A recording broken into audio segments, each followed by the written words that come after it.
BJP leader Sambit Patra ਵੱਲੋਂ ਇੱਕ press conference ਕਰਕੇ ਕਾਂਗਰਸ ਤੇ ਸ਼ਬਦੀ ਹਮਲਾ ਕੀਤਾ ਗਿਆ ਅਤੇ ਇਸ ਦੇ ਨਾਲ ਹੀ ਹੋਰ ਵੀ ਗੱਲਬਾਤ ਕੀਤੀ ਗਈ। His own government to get a judgment in favor of the Congress party. Can you imagine? Can we imagine the level of interference that the Congress had or in fact wanted? ये कांग्रेस के character में है, ये कांग्रेस की नीति में है कि जो 3 महत्वपूर्ण पिलर्स हैं डेमोक्रेसी के, उन पे वो आधिपत्य जमा के रखे, चाहे वो एग्जीक्यूटिव हो, चाहे लेजिस्लेटिव हो, चाहे जुडिशियरी हो। तीनों को कमिटेड बनाने की जो साजिश कांग्रेस हमेशा करती रही है, ये आरंभ से हमने देखा है। आप एग्जीक्यूटिव का उदाहरण ले लीजिए, हम में से किसी ने संजय बारू को नहीं भूला है। संजय बारू जी ने अपने किताब में बड़े स्पष्टता के साथ लिखा कि शाम 6 बजते ही पुलक चटर्जी, जो कैबिनेट सेक्रेटरी थे, पुलक चटर्जी, वो आदरणीय मनमोहन सिंह जी के नीचे से तमाम फाइल खींच लेते थे और कहते थे बस आपका काम हो गया, अब जो असली प्राइम मिनिस्टर है उनका काम आरंभ होता है।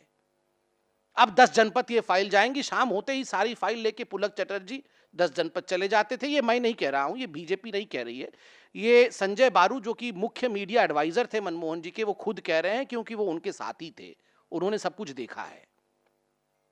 तो आप सोचिए किस कदर एग्जीक्यूटिव में इनका दखल था कि 10 जनपद से ही एग्जीक्यूशन चलता था। जहां तक दूसरा आयाम लेजिस्लेशन का है, आपको पता था कि 10 वर्षों तक जो सरकार चली वो नेशनल एडवाइजरी काउंसिल, जिसको मैं किचन कैबिनेट कहूंगा सोनिया जी का, उनके माध्यम से चला। और ये जो खुलासा तीसरे आयाम के विषय में हंसराज भारद्वाज साहब ने किया कि get a favourable verdict from the Supreme Court just because you know the Chief Justice of Supreme Court Mr. Sabharwal, आप इन्फ्लुएंस करिए और आप लेकर आइए, ये दिखाता है कि कांग्रेस की सोच कैसी हो सकती है। हमारे जेब में सब कुछ होना चाहिए वरना हम कोऑपरेट नहीं करेंगे। अश्विनी कुमार जी के केस में भी किस प्रकार ही tried to wait with the law, उन्होंने कानून के साथ किस प्रकार का खिलवाड़ करने की जो साजिश की थी वो भी हमने देखा, और चूंकि वो रंगे हाथ पकड़े गए, उसका क्या अंजाम हुआ वो हम सबको पता है। और मैं एक सवाल छोड़े जाता हूं कांग्रेस के लिए, नेशनल हेराल्ड केस में भी it was almost as if they went out for जज शॉपिंग। वो चाहते थे कि हमारे बताए हुए बेंच के सामने ये मैटर जाए। आखिर ऐसा क्यों है? न्याय तो न्याय है।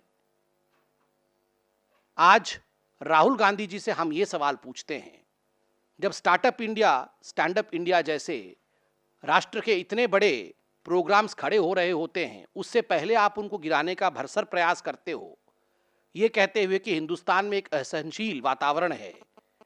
मालदा, बिहार, और सबसे बड़ी बात जुडिशरी पे अपने इन्फ्लुएंस जमाने की बात जो आप ही के मंत्री कहते हैं, पूर्व मंत्री कहते हैं, उस पे आप चुप क्यों हैं? इस पे आपको जवाब देना चाहिए। और ये इल्जाम कोई छोटा इल्जाम नहीं है, ये हिंदुस्तान के राजनीतिक इतिहास में एक बहुत बड़ा इल्जाम है, because of the very fact that these allegations come from the horses mouth. The law minister himself, who was looking after the whole issue,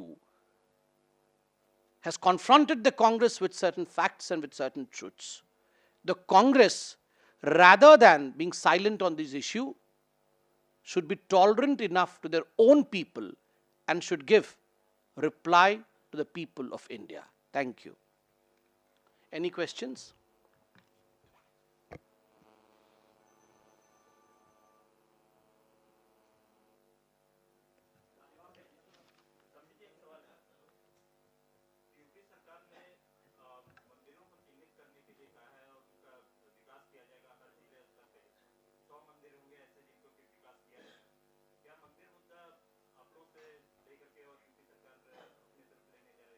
देखिए, अध्यात्म का मुद्दा है, हर कोई ले, इसमें क्या बुराई है? सभी भगवान पे, ईश्वर पे, ऊपर वाले पर विश्वास करे, अच्छा काम करे, कानून की व्यवस्था ठीक करे।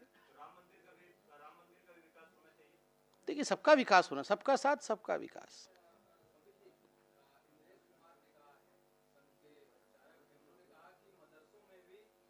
देखिए ये बीजेपी मैं बीजेपी का कोई सवाल हो तो जरूर उस पर उत्तर दूंगा. His own government to get a judgement in favour of the Congress party. Can you imagine? Can we imagine the level of interference that the Congress had or in fact wanted? ये कांग्रेस के कैरेक्टर में है, ये कांग्रेस की नीति में है कि जो 3 महत्वपूर्ण पिलर्स हैं डेमोक्रेसी के, उन पे वो आधिपत्य जमा के रखे. चाहे वो एग्जीक्यूटिव हो, चाहे लेजिस्लेटिव हो, चाहे जुडिशियरी हो. तीनों को कमिटेड बनाने की जो साजिश कांग्रेस हमेशा करती रही है, ये आरंभ से हमने देखा है. आप एग्जीक्यूटिव का उदाहरण ले लीजिए. हम में से किसी ने संजय बारू को नहीं भूला है. संजय बारू जी ने अपने किताब में बड़े स्पष्टता के साथ लिखा कि शाम 6 बजते ही पुलक चटर्जी, जो कैबिनेट सेक्रेटरी थे, पुलक चटर्जी, वो आदरणीय मनमोहन सिंह जी के नीचे से तमाम फाइल खींच लेते थे और कहते थे बस आपका काम हो गया, अब जो असली प्राइम मिनिस्टर है उनका काम आरंभ होता है. अब 10 जनपद ये फाइल जाएंगी. शाम होते ही सारी फाइल लेके पुलक चटर्जी 10 जनपद चले जाते थे. ये मैं नहीं कह रहा हूं, ये बीजेपी नहीं कह रही है, ये संजय बारू जो कि मुख्य मीडिया एडवाइजर थे मनमोहन जी के, वो खुद कह रहे हैं, क्योंकि वो उनके साथी थे, उन्होंने सब कुछ देखा है. तो आप सोचिए किस कदर एग्जीक्यूटिव में इनका दखल था कि 10 जनपद से ही एग्जीक्यूशन चलता था. जहां तक दूसरा आयाम लेजिस्लेशन का है, आपको पता था कि 10 वर्षों तक जो सरकार चली वो नेशनल एडवाइजरी काउंसिल, जिसको मैं किचन कैबिनेट कहूंगा, सोनिया जी का, उनके माध्यम से चला. और ये जो खुलासा तीसरे आयाम के विषय में हंसराज भारद्वाज साहब ने किया कि get a favourable verdict from the supreme court just because you know the chief justice of supreme court mister Sabharwal, आप इन्फ्लुएंस करिए और आप लेकर आइए. यह दिखाता है कि कांग्रेस की सोच कैसी हो सकती है. हमारे जेब में सब कुछ होना चाहिए, वरना हम कोऑपरेट नहीं करेंगे. अश्विनी कुमार जी के केस में भी किस प्रकार ही tried to wait with the law, उन्होंने कानून के साथ किस प्रकार का खिलवाड़ करने की जो साजिश की थी वो भी हमने देखा. और चूंकि वो रंगे हाथ पकड़े गए, उसका क्या अंजाम हुआ वो हम सबको पता है. और मैं एक सवाल छोड़े जाता हूं कांग्रेस के लिए. नेशनल हेराल्ड केस में भी it was almost as if they went out for जज शॉपिंग. वो चाहते थे कि हमारे बताए हुए बेंच के सामने ये मैटर जाए. आखिर ऐसा क्यों है? न्याय तो न्याय है. आज राहुल गांधी जी से हम ये सवाल पूछते हैं, जब startup India, stand up India जैसे राष्ट्र के इतने बड़े प्रोग्राम्स खड़े हो रहे होते हैं, उससे पहले आप उनको गिराने का भरसक प्रयास करते हो, ये कहते हुए कि हिंदुस्तान में एक असहनशील वातावरण है. मालदा, बिहार, और सबसे बड़ी बात जुडिशरी पे अपने इन्फ्लुएंस जमाने की बात जो आप ही के मंत्री कहते हैं, पूर्व मंत्री कहते हैं, उस पे आप चुप क्यों हैं? इस पे आपको जवाब देना चाहिए. और ये इल्जाम कोई छोटा इल्जाम नहीं है. ये हिंदुस्तान के राजनीतिक इतिहास में एक बहुत बड़ा इल्जाम है, because of the very fact that these allegations come from the horses mouth. The law minister himself, who was looking after the whole issue, has confronted the Congress with certain facts and with certain truths. The Congress, rather than being silent on this issue, should be tolerant enough to their own people and should give reply to the people of India. Thank you. Any questions?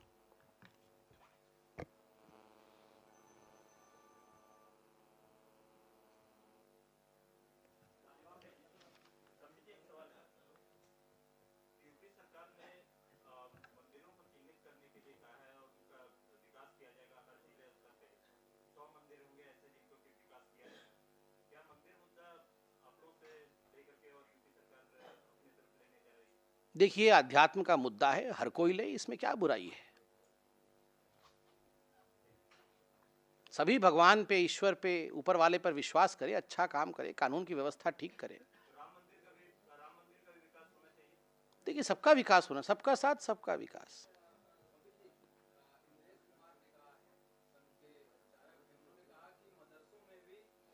देखिए, ये BJP, मैं BJP का कोई सवाल हो